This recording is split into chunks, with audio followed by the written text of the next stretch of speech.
Hi, welcome back to Dan Jones Home Selling Team video blog with RE/MAX Real Estate Experts. And today's topic is negotiating a home purchase. So in regards to looking at purchasing a home, there's a few things you need to know. And given this day and age with how quickly really good homes are going and homes that are reasonably priced, there's a few things to look at. And the first thing I want to look at is price.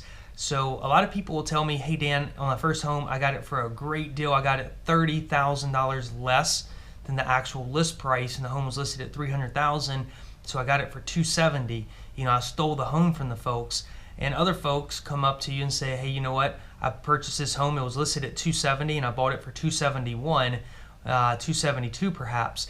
And a lot of times that has to do with how the home is priced. So if the home is priced to sell, for example, and the home's priced at $300,000, it could be worth $302,000, $305,000. There are people who really need to sell a home pretty quickly and price it to sell, and they'll, sometimes will get, $1,000, $2,000, $3,000 over list price because they want to sell the home very quickly and need to get out of town.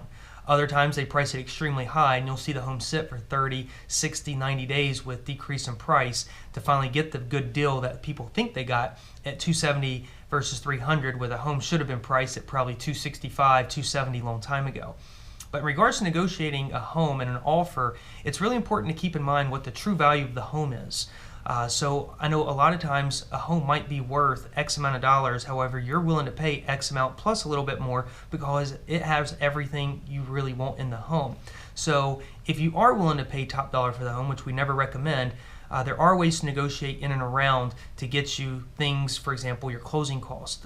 Closing costs sometimes can be all the way up to 3 to 4% of the purchase price, depending on exactly what price range you're talking about. If we're at $300,000, you probably are going to have closing costs between $7,000 to $8,000, but you can always ask the seller for closing costs.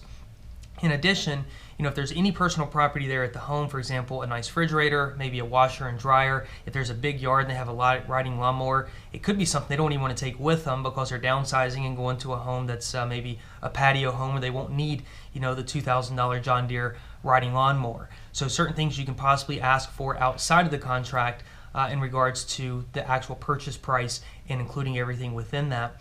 And then finally, you do have a couple other options, and one being a home warranty. And a lot of folks don't realize that, hey, wow, home warranty is really important, that if anything would happen to the air conditioning, the furnace, your hot water heater, you're covered, and that's all the way up for 1 year as well. But in regards to actually narrowing down a price, you need to get with your agent, and if you'd like to refer with us, that's always fine. You need to refer with your agent to find out, hey, Mr. or Miss Agent, if I had to turn right back around and sell this property, let's say in 30, 60, 90 days, could I sell this for exactly what I paid for it, possibly more or possibly less? Where's my pros and cons, and what do I need to do to make sure I don't lose money on this home if I had to sell it in 3 to 6 months from now? So those are some helpful tips, just negotiating an offer in this market. But please remember, it is a seller's market out there, at least for right now in the first, second quarter of 2015. So negotiate smart, negotiate strong, and remember, always buy low and sell high. Hope all is well. Thanks again for stopping by. Look forward to seeing you next time.